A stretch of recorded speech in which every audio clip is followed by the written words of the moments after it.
Okay, so let's talk about Christopher Nolan's The Odyssey.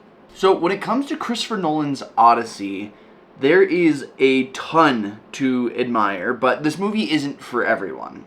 Because without spoiling anything, the sound design alone is kind of intense. Now, first impressions, is it worth watching? Absolutely. Who is this movie for? Personally, I think anyone that admires true cinema. Did it meet my expectations? Absolutely. Let's get into it. So first of all, let's talk about the obvious elephant in the room, IMAX. Now, this was shot in 70mm IMAX, which is a crazy scale to begin with. Now, in America, in the United States, there's like 30 IMAX theaters that show true IMAX. I did not watch it in 70mm IMAX, and I gotta say, as an ambitious filmmaker myself, I'm okay without seeing it in 70mm. I saw it in regular IMAX, and in fact, I watched it in this IMAX format called Xenon, with a Xenon projector. And the thing that they don't tell you is that IMAX actually has multiple different formats. I believe there's Xenon, there's dual laser, there's 70mm, and then there's another one called Limax. It's not called Limax, it's called something else, but if it's not Xenon or dual laser or 70mm, look for a different IMAX theater. Now, if you don't really care about IMAX, you should know that you're losing a little bit of headspace and a little bit of foot room in terms of your framing. It kind of crops it in a little. And if you're okay not seeing the entirety of the movie in its full scale, that's your choice. It's still a phenomenal story. But if you want to get a really good experience of a really good movie, I highly recommend watching it in IMAX. But it doesn't have to be the 70mm. Besides the scale, besides the composition, the sound design, okay, fun fact about the sound design, Christopher Nolan didn't want any sounds that you could not find in 650 BCE. Essentially because the Odyssey was written by Homer before Jesus times, and it is a really old epic story. But when you really dive deeper into it, the sound design alone, they actually had to recreate instruments from text to be able to do the sound design for this movie. Because Christopher Nolan didn't want anything that wasn't practical. He wanted everything to be super believable, which is why they shot on crazy locations. There was one location where it was at this like old castle on top of a hill somewhere, and the crew had to hike up this mountain 2 miles every single day carrying all their equipment just to film on location. There are so many things that Christopher Nolan did in this movie that really elevated and submerged the audience into his film. And it's something that's super admirable rather than building a set and using a green screen and using CGI.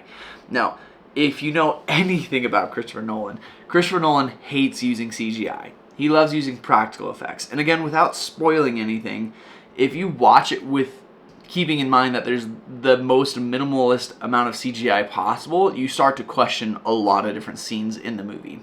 Now, could he have done it better? Absolutely. There's always room to improve and room to grow. Can I do better? Absolutely not. Christopher Nolan is a genius, and the practical effects were amazing, and if you want to look up the practical effects, you can, but I don't want to spoil it for you. The hardest thing with shooting in IMAX is not only the size of the reels, because the film itself is like absolutely massive, but the sound that the camera produces when filming is a really loud sound. So for the Odyssey, the people that built the IMAX cameras built a very large box to essentially dampen the sound that was coming from the camera so that they could capture dialogue for every take of the movie. But the other interesting thing is, when you're shooting in IMAX, you actually only have like 3 minutes of record time with a full film reel for the IMAX camera. So they had to change the shot up every 3 minutes. When it comes to the color grading of this movie, it was exactly what I thought it needed to be. It was very practical and very believable. And I feel like if they made the colors that close to of Roman art, then you would find very poppy colors, and when you have like these very vibrant colors in any movie, your brain automatically tends to think that this is like a romantic comedy because that's how romantic comedies are color graded. However, Christopher Nolan used colors very specifically to tell the story of, hey, this is a cave that's lit by torches, or this is a scene of a city on fire. Again, it was very believable. It's not necessarily about making art out of it. It was mainly for the fact of submerging the audience into a sense of realism. Is this movie an epic? Absolutely. You're in the theater for 2 hours and 52 minutes. Every frame looks extraordinarily intentional. But the funny thing is, when you're talking about like practical filmmaking, the scene where the Trojan horse is involved, before shooting it, Christopher Nolan even said that he has no idea how to shoot inside the Trojan horse. And he said he was just going to figure it out once it was set up. And it's one of those things where, as filmmakers, there are plenty of times where we don't know what exactly to do to get the shot that we need. And Christopher Nolan puts it very clearly, he'll just figure it out. And sometimes that's what you have to do in filmmaking and in life. You sometimes just gotta figure it out. When it comes to the actors' performances, you could tell that the chemistry in between them was absolutely authentic. They gave such a good performance, I couldn't tell that it was a performance. And that's saying something, because as a filmmaker, I always try to look into how they created stuff, how the actors performed, how the director made certain calls. I love all these little tidbits because I feel like I learn a ton.